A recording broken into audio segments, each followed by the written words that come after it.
Today I'm going one-on-one with Dr. Liz Theoharis. She is an American theologian who is the co-chair, along with William Barber II, of the Poor People's Campaign, a national call for a moral revival. She's also the director of the Kairos Center for Religions, Rights, and Social Justice at Union Theological Seminary. She is an ordained minister in the Presbyterian Church. And Dr. Theoharis wrote a brilliant article entitled Christianity Will Fail If We Don't Stop Christian Nationalism. She said we must resist Christian nationalist form of religion which parallels the morality of the Roman Empire that Jesus challenged. So, in this hour, we're going to be asking her to define for us what Christian nationalism is. There's a lot of confusion, I think, in terms of what it means when we talk about Christian nationalism. What is this relationship to white supremacy and white nationalism? We're also going to talk about how Christian nationalism has shown up in so many of the policies, particularly those enacted in red states by GOP lawmakers, and how it's playing, it being Christian nationalism, how it's playing such a prominent role in this year's presidential election. So I'm so excited to sit down with Pastor Dr. Liz Theoharis. I've interviewed her several years ago, so it's always good to catch up with activists like her to see what they have been doing. I know in her case, what she's always doing is working on eradicating poverty in this country and working to advance social justice issues and causes. She is an American theologian. She is an ordained minister in the Presbyterian Church, and she's also the co-chair, along with William Barber, of the Poor People's Campaign, a national call for moral revival. Good to see you, Dr. Liz. Always a pleasure to be in conversation with you. I am so excited to talk with you about this brilliant article that you wrote on Christian nationalism. So many people are misinformed about what Christian nationalism is, and I couldn't think of a better person to have on the show today to help us better understand what it is, when to recognize it when we see it, and why it's so important that we have to fight against it. So welcome to the show, and let's just jump right in. Please tell us, what is Christian nationalism? Well, thanks so much for having me. It's always a pleasure to be with you and to be hearing the real issues that are impacting our society and our lives today. And we hear them here. And one of those indeed is Christian nationalism, right? I mean, this kind of idea that that we have an equal sign between the flag and Christianity, a theology and kind of political ideology that that raises up white supremacy, that is about putting women and LGBTQ people in their place, that basically replaces a lot of the texts and scriptures in Christianity that are about justice and lifting from the bottom so everybody can thrive and not just barely survive, but instead saying that the issues that Christianity is concerned with is who's marrying who, who's having sex with who, the idea that Jesus was a card-carrying member of the NRA.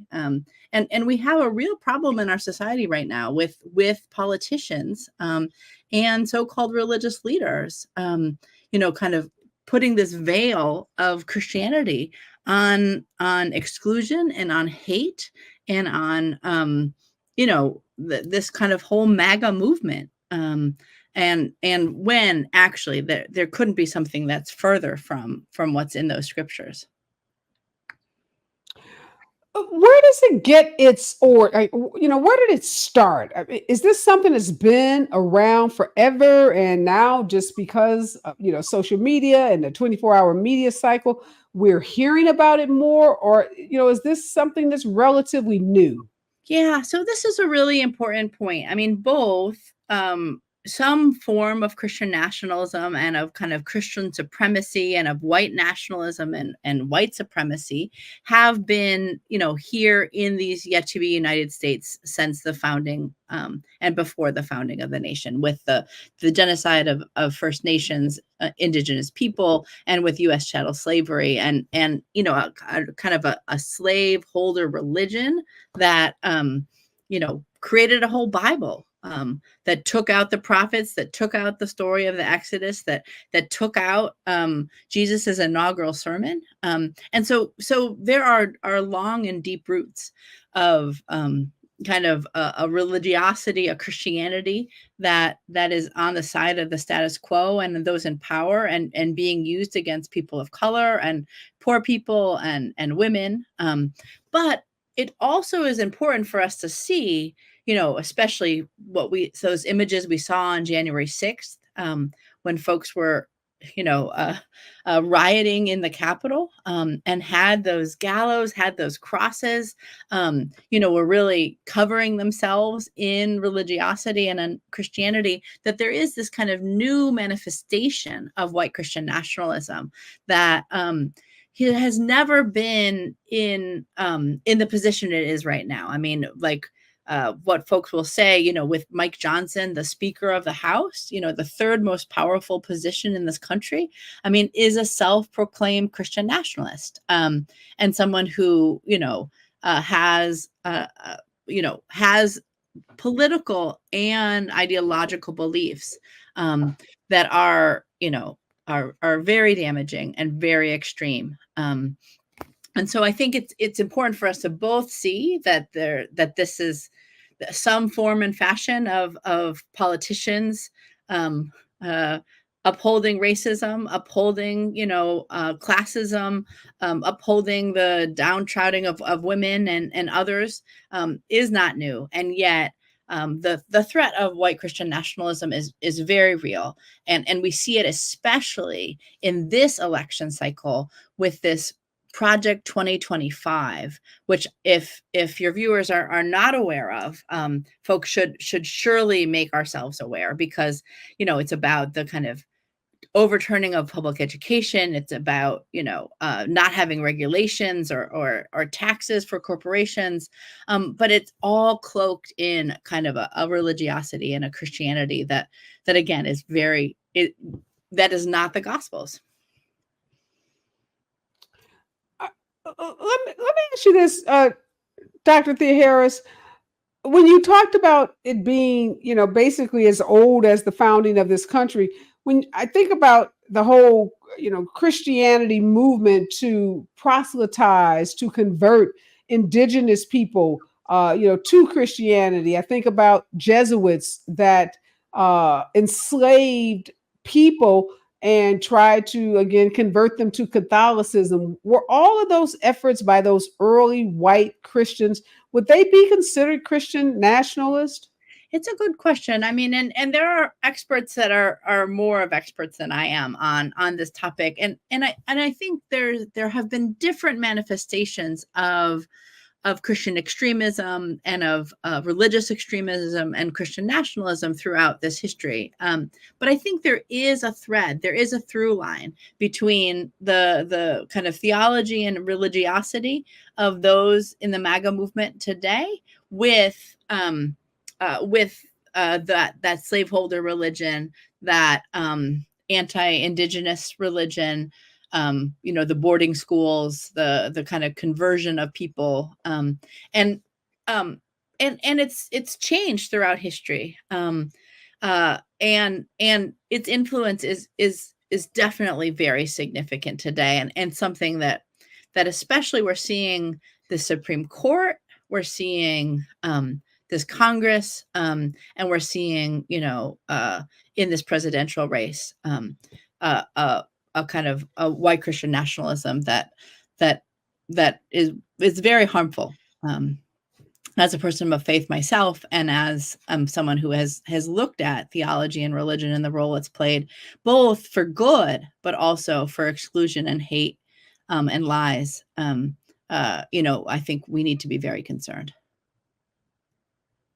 I think that's what confuses a lot of people. because the rise of Donald Trump, in particular, in 2015 or so, white evangelic leaders coming to his aid, coming to him, like, blessing him, coming up with these excuses for his adultery, excuses for the kind of behavior that he engaged in that otherwise they taught against in their churches, and saying somehow he was a messiah, and that lots of people that God had chosen to lead were flawed individuals, and using scripture and Bible verses to prop him up, causes a lot of people, you hear people repeating those kinds of talking points, suggesting that somehow he is this kind of biblical like figure, right? That was brought onto this earth, or delivered onto earth, or whatever term you want to use, to save us from whatever. But that makes it very confusing when people start mixing religion with politics, and those people who don't feel perhaps as well versed in the Bible, don't study the Bible. Sometimes I think they feel ill-equipped to fight back on some of these points that you'll hear Christian nationalists make about why they support Donald Trump, and why what he's doing is somehow preordained in the Bible. Well, and I think it's important for us to hear, when we hear someone like Donald Trump saying, "I and I alone can fix your problems," and that these kinds of phrases. I mean, those are not quotes of Jesus. Those are quotes of who Jesus is organizing against, and Caesar, right? And those are lines that come from empire, from those who have the power and the wealth in the world, and use it to abuse those at the bottom. And so I think it is confusing, because we've begun to see almost an equal sign between Christianity and extremism. But if we go back to those scriptures, if we look at the religious roots of justice, there's 2,000 passages in the Bible that have everything to say about lifting up the poor, binding up the brokenhearted, comforting those that are mourning, welcoming in the immigrant neighbor. I mean, just so many of the issues that are still in our lives today, in our world today, and the Bible has something to say about them. But you know what the Bible doesn't talk about is abortion. Even though there were people getting abortions at the time that Jesus was walking the earth. What the Bible doesn't actually talk about, despite folks saying it does, is who gets to love and marry who.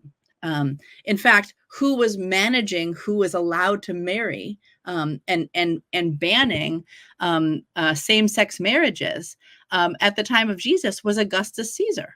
It was not Jesus Christ, right? And so if you're going to side with someone who says that I can fix your problems alone, you're siding with Well, let me stop you right there, Dr. Theoharis. That's a good point you make about gay marriages. So there are Christians who don't consider themselves Christian nationalists or white Christian nationalists that will say there are biblical, scriptures that prohibit men from marrying men, women from marrying women, that prohibit gay marriages. And you just said it was Caesar who was speaking out against or banning gay marriages, not Jesus. So again, I just go back to the level of disinformation, I guess, that is out there, that's disseminated, that people buy into to perpetuate these false narratives. No, I think that's right. I mean, and there are a couple of places in the Bible where there are passages that are talking about kind of using sex and sexuality to abuse people. But and in those passages, there's kind of a condemnation of a Greek word that is porneia. And so we often will, translate that as, pornography, or we'll translate it as, not being monogamous, or, like all of these different kind of words that come out in our society today. When you look at these passages, for instance, the passage about Sodom and Gomorrah, that's a critique of people in society who have power that are misusing that power and treating people poorly. Now, if you read that text itself, right, but that's not what we hear. We hear that it's about men having sex with each other. There's passages in Paul's epistles, but there, if you look at the context of those texts, if you see what's going on right in those passages, again, it's a critique of using rape or a different power balance with those that have power in society. I mean, it's more of a Jeffrey Epstein kind of situation here, right? It's those that think they can play with other people's lives, including their sexuality. And I think there isn't a lot of information about this, and we don't talk about this a lot, including as people of faith. And I think it's important. I think it changes how we understand what the Bible really says. And the Bible really, lifts up justice and righteousness. And those are about how society is organized around the needs of absolutely everybody. And there's a lot that the Bible has to say. And it's mostly about the issues that concern people, whether it's living wages or healthcare or women's rights or children's rights or including everyone, no matter their abilities. That's what the Bible talks about, not about using it to kind of beat up on other people. I know that the Poor People's Campaign is focused on eradicating poverty, working with people in low income, low to moderate income communities across this country. What are you saying to those people right now, many of whom, if you watch the local news, you watch cable news, you go to social media, you'll see many people who would fall into those categories saying they support Donald Trump. They believe he is a populist candidate, that despite being a purported millionaire, billionaire, that he somehow has the best interest of them at heart, that he's working to better the lives of these low income and middle income people. And, there's just zero evidence that anything he's ever done has been to benefit people who live in those categories. And if anything, we've seen him try to pit immigrants against African Americans against immigrants. He made the ridiculous statement during the debate, calling, making a comment about Black jobs in the context of trying to say that basically immigrants were taking jobs away from Black people. And, that went viral, memes all over the place about, what's your Black job? Do you have your Black job? So clearly this is not someone working on behalf of poor people, but yet he's been able to convince poor people around this country to vote for him. So what are you and Reverend Barber saying to these people to try to disabuse them of that false notion that he is working for them? Well, indeed, Areva. I mean, I think the reality is that, there are 135 million people who are poor and low income in this country. A third of the U.S. electorate of registered voters are poor and low income. It's the biggest voting bloc that really exists. And the reality, when you look back at the actual demographics of who's voting and who's voting for which candidates, is that poor and low income people are not in the main voting for folks like Donald Trump. The median income of those that voted for Donald Trump is significantly higher than in Hillary Clinton in 2016 or Joe Biden in 2020. But there still is this notion, this idea out there that it's poor and low income and lower middle income people, especially white people, in rural areas that are voting for Trump. And I'm not going to say that there aren't. They're okay, surely... let me stop you for a second, because there are polls, Reverend, that show that he does better amongst uneducated white voters than Joe Biden and other Democrats, even when Hillary Clinton was running against him. Yes, I think one of the things that I think is really important about this polling is that many of the, like the New York Times and the media have now put an equal sign between not college educated and low income, when actually there are a lot of folk that are middle age and older who are not college educated, but who are not low income either.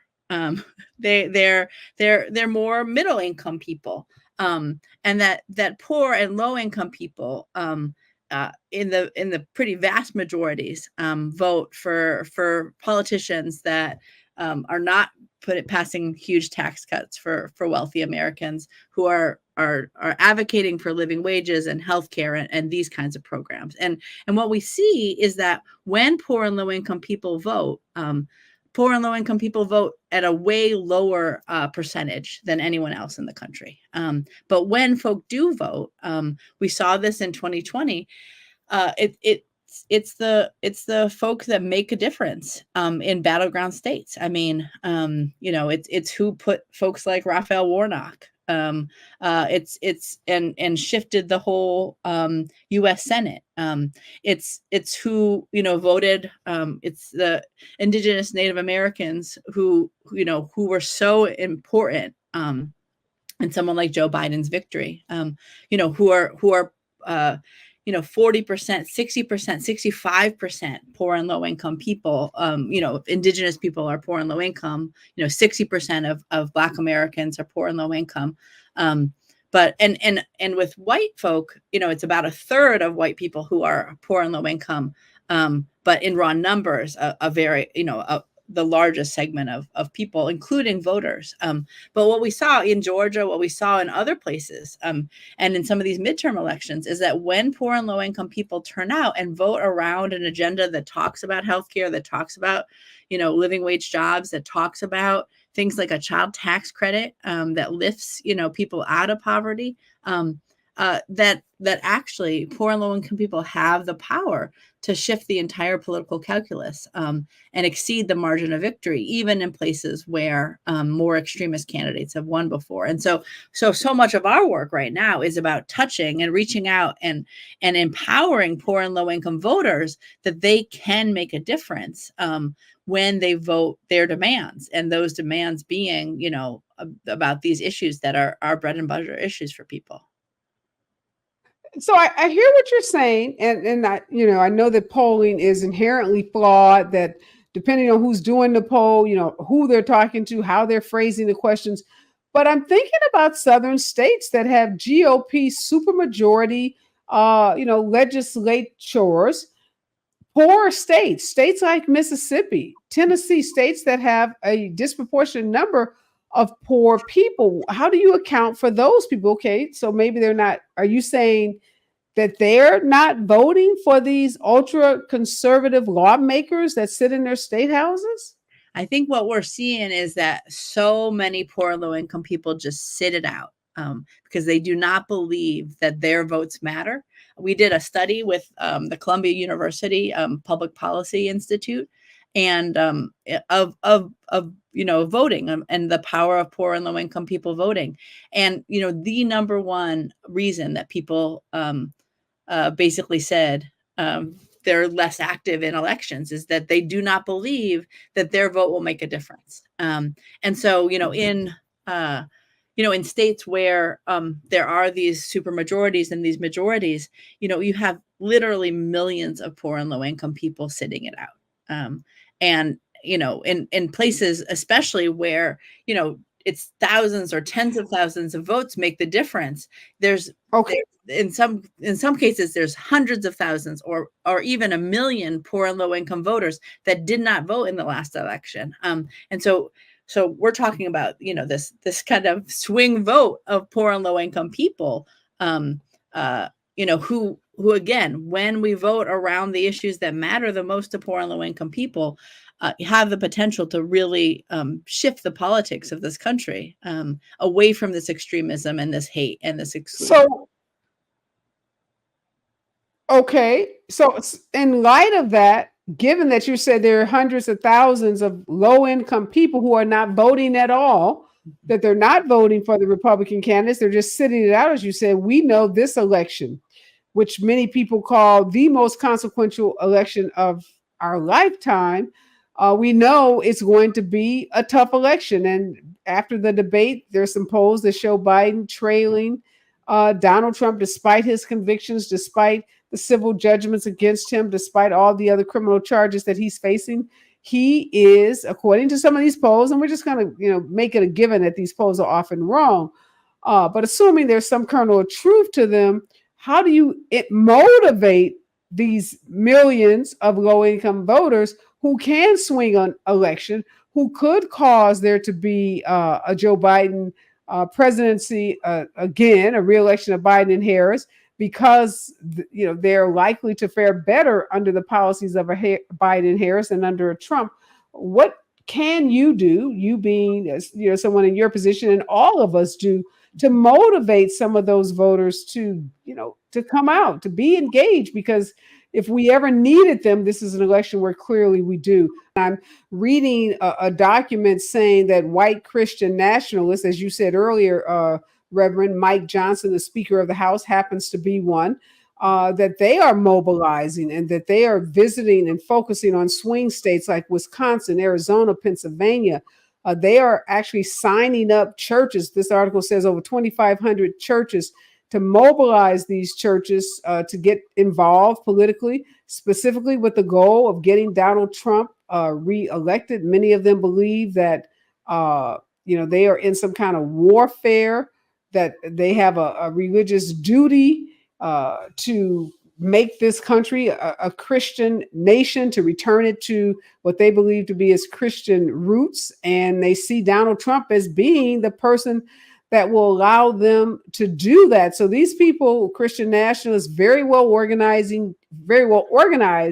using churches throughout the country, and particularly in these swing states, to turn out voters. How do we combat that, Reverend? Well, in the Poor People's Campaign, a national call for moral revival, we have committed to reaching out and touching 15 million poor and low-income voters in this election, and all across states, but especially in states that are battlegrounds. And what we have found when we have done this in the past, when we've touched millions of poor and low-income voters, is that nobody talks to these voters. That no one is, they don't hear their names or their condition, anywhere in our political discourse.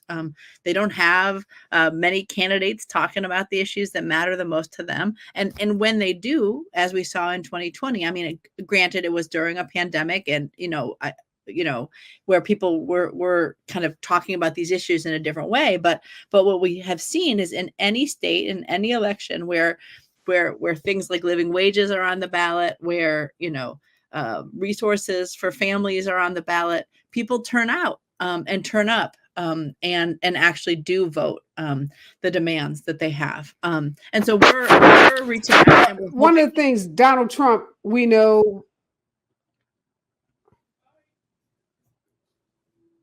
Go ahead. Sorry. No, thank you. So you're saying they've got to have issues on the ballot that they care about, and when you are able to mobilize in the way that the Poor People's Campaign has done, you are able to get folks out. Donald Trump, started hawking this patriotic Bible. It's a Bible that includes the Declaration of Independence, the Constitution, the Pledge of Allegiance, and for many, he announced this Bible, 59.99, embossed with this American flag on it. It says, "Let's make America pray again." Louisiana has now stated that the 10 commandments must be posted in all public school classrooms. Oklahoma just ordered teachers in grades 5 and up to use the Bible in their lessons. So, I mean, these Christian nationalists are making progress, particularly in these red states. They have state legislators who are willing to enact policies that totally eviscerate the notion of separation of church and state. And again, they are very organized, and they're on the grounds, and they're touching voters in these swing states. You talked about the efforts that your organization is engaged in.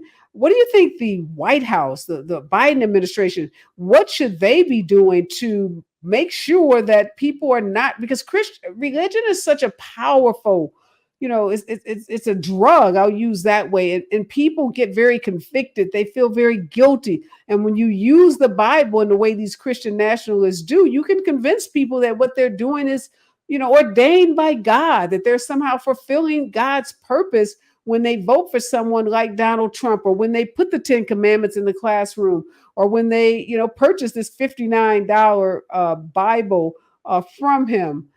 So what can the administration do better to counter some of these efforts and these advances that are being made? I mean, we need to be hearing from all levels of politicians and folks that want our votes about the issues that matter, and not just what they've done, but what they're going to do. And that will be motivating. I mean, and seeing candidates fight around these issues, put forward policies, they are there. I mean, poverty could be abolished tomorrow if we had the political will to do so. We have the resources. And we saw in something like the child tax credit that it could lift 4 million children up above the poverty line, only to not be extended, and to throw those kids right back below poverty, right? So, I mean, just with one program, let alone all the things that are at the disposal of these congressional leaders, these senators, and the White House. And so what we have to hear is these politicians putting out these issues that matter, not just saying everything's fine and dandy. I mean, we have climate chaos. We have the Supreme Court banning homelessness. We have, a real fight on our hands. And it doesn't have to be all gloom and doom, but people see what's going on. They're impacted by it themselves. And I think if we can have politicians that are out there fighting alongside the people, saying it doesn't have to be this way. We're going to put forward legislation and policies and programs that actually, lift from the bottom up and lift the load of poverty and pay people a living wage. I think we will see in the election many people turn out, because even though these Christian nationalists, these white Christian nationalists are gaining momentum and power, the majority of even Christians do not agree with them. But they're the only game in town. They're the only folks that are talking about religion. They're the folks that are showing up when storms happen and feeding people. They're the ones going to churches and telling people to go out and vote. And so we gotta play hard. I mean, we're going to always be a nonpartisan movement. We won't endorse any candidates, but we will talk about where people stand, and then folks are smart enough to make a choice about, is that candidate for living wages? Is that candidate, for protecting women's rights? Is that candidate going to protect our public education system? Is our candidate going to, allow for there to be a freedom of religion? Because people are of different faith traditions in this country, and it's part of what makes it great. And are we going to be able to, be the diverse, multiracial democracy that we want to live in? Because that's really what's at stake. And is this going to be a democracy worth fighting for? And this election is posing that question to us. And what we're saying in the Poor People's Campaign and at the Kairos Center that I direct is we're going to wake this sleeping giant of poor and low income voters. We're going to enlarge and enliven this electorate of poor and low income people. And we're going to change the whole political landscape of this country. And we're going to put justice and liberty and all the things that our Constitution says it upholds. And we're going to make us see this, on our political stage. Yeah, it's really startling. You talked about the momentum that they're gaining. Some research has shown that more than half of Republicans believe the country should be a strictly Christian nation, either adhering to the ideals of Christian nationalism or sympathizing with those views. Christian nationalism is being used across the political spectrum. So not just on the right, but on the left, and that it's being written about and talked about more so than ever. And it's not going away. It's something that we should definitely be aware of. And thank you so much for the work that you're doing at the Poor People's Campaign. You have a new book out. It's called Always. Well, it's not a new book, but it's a great book that people should know about. It's called Always With Us, What Jesus Really Said About the Poor. Again, the book is called Always With Us, What Jesus Really Said About the Poor. It came out a couple of years ago, but so much of the book is still as relevant today as it was when you wrote the book several years ago. This Christian nationalism is real, something that people should be aware of. It's very scary because it's totally antithetical to our Constitution that says there should be a separation of church and state. And when these state legislators are saying put the Ten Commandments up, make kids read the Bible, that's what should be happening in Christian schools that parents select. If you go to a Catholic school, a Protestant school, or even a Jewish school, they should teach you about whatever that religion is. But if you go to a public school in this country, you should not be forced to learn the Christian principles or Christian doctrine of the state legislators, because we are not a monolithic country. We don't all agree on the Bible. We don't all agree on what Christianity is or what it should look like. And so the notion that your child is going to be forced to accept the religion of someone else is no different than what we saw in the early years of this country when Christians were, proselytizing and forcing indigenous people, forcing enslaved people to follow their form of religion. And we now know that form of religion, many times is mixed in with white supremacy and other very hate-filled, racist policies and doctrines. So again, thank you so much, Dr. Liz Theoharis. Thanks to Dr. William Barber. You guys are doing God's work for sure, trying to eradicate poverty in this country and working to lift up issues of social justice, equity, and equality for all people. We're going to stay on this issue of how do we ensure that people are not being gaslit and manipulated and brainwashed into believing that somehow these Christian nationalists are speaking the word of Jesus or in any way spreading the religion of Jesus.